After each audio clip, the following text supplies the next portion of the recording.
दोस्तों, खबर पर नजर में आपका फिर एक बार स्वागत है। आज हम राजनीति से हटकर शेयर बाजार की चर्चा करेंगे।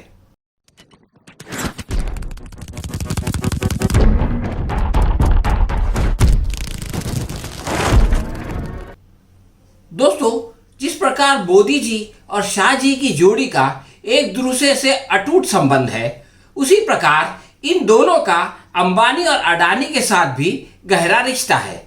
इन लोगों को देखकर मशहूर फिल्मी गाना याद आता है, हम बने तुम बने एक दूजे के लिए। ऐसा लगता है कि ये सब एक दूजे के लिए बने हैं और इत्तेफाक से इन चारों का ताल्लुक एक ही राज्य यानी आदर्श गुजरात से है। ये भी एक इत्तेफाक की बात है कि इन लोगों का जो सितारा है, इन लोगों के जो नक्षत्र है, वो भी एक साथ ऊपर जाते हैं और एक साथ जो है वो गर्दिश में आ जाते हैं। मसलन ये कि जब सरकार की लोकप्रियता बढ़ती है तो शेयर बाजार में उछाल आ जाता है, और जब प्रधानमंत्री किसी चुनाव में हार जाते हैं या किसानों के आगे झुकने पर मजबूर हो जाते हैं, जैसा कि पिछले हफ्ते हुआ, तो शेयर बाजार भी जो है वो धड़ाधड़ लुढ़कने लगता है। अब आइए ये जो नए आंकड़े जो कल के आए हैं उस पर जो है वो कुछ चर्चा करते हैं और देखते हैं कि किसानों के मामले में तो पूरे देश में बहुत कुछ हो रहा है, लेकिन शेयर बाजार में जो है वो इसका क्या प्रभाव पड़ रहा है, किस तरह से मोदी जी के इस झुकने की वजह से ये जो कागजी शेयर है ये चूहे बन गए हैं। अब देखिए कि बॉम्बे स्टॉक एक्सचेंज में 22 तारीख को, यानी ये सोमवार को, कल जो है वो 7 महीने में सबसे बड़ी गिरावट दर्ज की गई, यानी पिछले 7 महीनों में, और बाजार जो है वो 1170 पॉइंट गिरकर 58,465 पर बंद हुआ। इससे पहले अप्रैल में ऐसा हुआ था और अप्रैल के बाद से, लेकिन उस वक्त ये था कि इकोनॉमी संभली नहीं थी। उस वक्त जो है वो कोरोना का असर इकोनॉमी पे बहुत ज़्यादा था, लेकिन अब ये कहा जा रहा है कि साहब इकोनॉमी संभल गई है और हमारी जीडीपी बहुत तेज़ी से बढ़ने वाली है, और हमारे जो रिजर्व बैंक है उसके गवर्नर ने ये भी कहा कि 8 से बजाय 9 से भी ज़्यादा तेज़ी से हमारी जीडीपी जो है वो आगे बढ़ने वाली है। अब ऐसे में अचानक शेयर बाज़ार का इस तरह से गिरना जो है वो बहुत ज़्यादा चिंता का विषय होगा, अडानी और अंबानी के लिए भी और मोदी और शाह के लिए भी। लेकिन आप ये देखेंगे कि पिछले 6 दिनों में, ये जो है पिछले 6 कारोबारी दिन की बात कर रहे हैं, यानी जो छुट्टी के दिन आते हैं शनिवार और रविवार, इसको छोड़ के पिछले 6 दिनों में जो है वो बराबर गिरावट दिखाई थी। जैसे 9 नवंबर को 112 पॉइंट गिरा, 10 को जो है वो 80 पॉइंट गिरा, 11 नवंबर को 433 पॉइंट गिर गया, 16 नवंबर को और 396 पॉइंट गिर गया, और 17 को जो है वो 314 पॉइंट गिर गया, 18 नवंबर को 372 पॉइंट गिर गया। यानी आप देखिए कि लाइन से ये गिरता चला जा रहा है। तो इन दिनों में तकरीबन 1700 पॉइंट की कमी आई, और सोमवार को 22 नवंबर को तो 1170, जैसा कि मैंने आपको बताया, जो है वो पॉइंट गिर गया। अब पिछले 1 महीने में आप ये देखें कि सेंसेक्स 5.8%, यानी 3600 पॉइंट गिरा है। ये कोई मामूली बात नहीं है, और इसमें अकेले एक दिन जो 22 नवंबर का है, उस दिन 1.96%, यानी तकरीबन 2% जो है वो एक ही दिन में गिर गया। अब आप ज़रा सा भूतकाल में देखें तो मैंने आपको बताया अप्रैल के बाद से जो है वो सबसे बड़ी गिरावट है। तो अप्रैल यानी 12 अप्रैल को सेंसेक्स 1760 पॉइंट गिरा था। उसके बाद 13 अप्रैल को जो है वो फिर से 983 पॉइंट गिरा था, लेकिन फिर आहिस्ता आहिस्ता बढ़ते बढ़ते 24 सितंबर को पहली बार इसने 60,000 का आंकड़ा पार किया, और 21 नवंबर को, जैसा कि मैंने अभी आपको बताया, 1170 अंक जो है वो गिर गया। तो आप ये देखें कि ये जो 12 अप्रैल को जो सबसे बड़ा गिरावट आई थी 1760 की, ये वही ज़माना था जब बंगाल में इलेक्शन चल रहा था।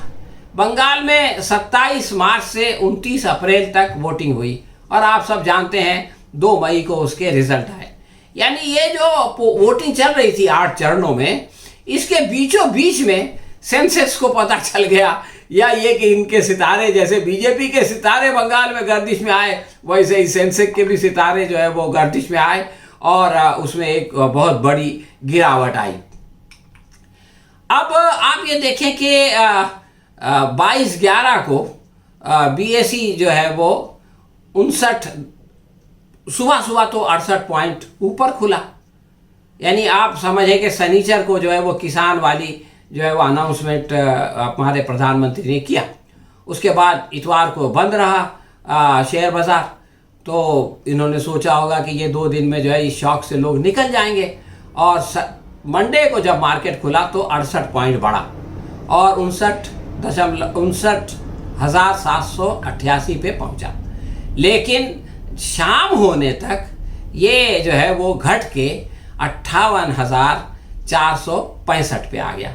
और ये सिर्फ बम्बई बीएसई में नहीं हुआ, बल्कि नेशनल स्टॉक एक्सचेंज में भी ये हुआ कि वो जो है वो सुबह में 17,796 पर खुला था और शाम होते होते वो घट के 17,415 पे आ गया। तो इसका सिर्फ एक कारण जो है वो किसान बिलों का वापस लेना नहीं है, और भी कारण है। लेकिन ये अजीब इत्तेफाक है कि ये उसी दिन हुआ जिस दिन जो है वो किसानों ने इतनी बड़ी कामयाबी दर्ज कराई। और किसान पहले से कहते चले आ रहे हैं कि ये जो बिल बनाए गए थे ये अडानी और अंबानी और इस तरह के जो धन्ना सेठ हैं उन लोगों को फ़ायदा पहुंचाने के लिए बनाए गए थे, और जहां किसानों का फ़ायदा शुरू हुआ तो इनका नुकसान अपने आप शुरू हो गया। तो ये जो टूट हुई है 22 तारीख को, इसकी वजह से रिलायंस के मार्केट कैप में 70,000 करोड़ रुपए की कमी आई।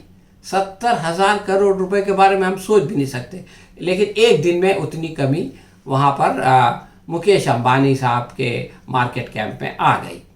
और पिछले एक हफ्ते में शेयर बाजार आप देखें, जैसा कि मैंने आपको बताया था डेट वाइज, तकरीबन 10% टूट चुका है। ये जो अंबानी जी का नुकसान हो रहा है, इसके पीछे जो सबसे बड़ा कारण बताया जाता है वो सऊदी अरामको के साथ जो इनकी डील थी वो टूट गई। यानी अब ये कहा जा रहा है कि उसके ऊपर पुनर्विचार होगा और उसको नए से लिखा जाएगा। इस डील के बारे में आपको बता दूं कि ये जो है वो रिलायंस ऑयल टू केमिकल का जो बिजनेस है उसमें सऊदी अरामको का 20% जो है वो हिस्सा खरीदना चाहती थी। तो ये चीज़ ये जो डिस्कशन है ये अगस्त 2019 को शुरू हुआ था। यानी वही महीना है जिसमें कि कश्मीर में आप समझ लीजिए कि आर्टिकल 356 को ख़त्म किया गया, और वहाँ पे ये हो रहा था और यहाँ पे ये डील बन रही थी।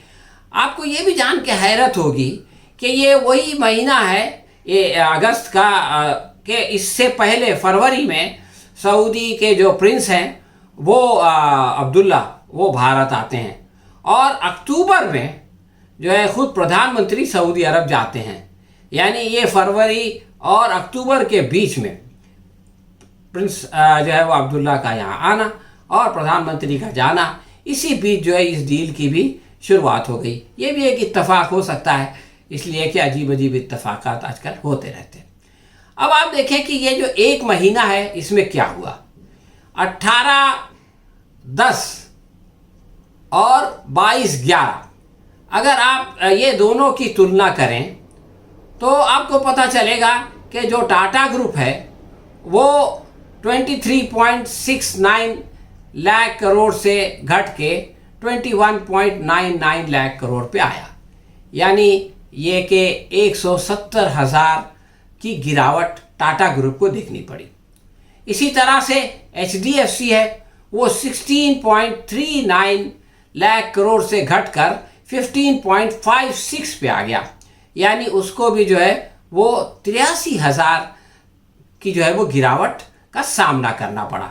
और आप ये देखें कि रिलायंस के साथ क्या हुआ।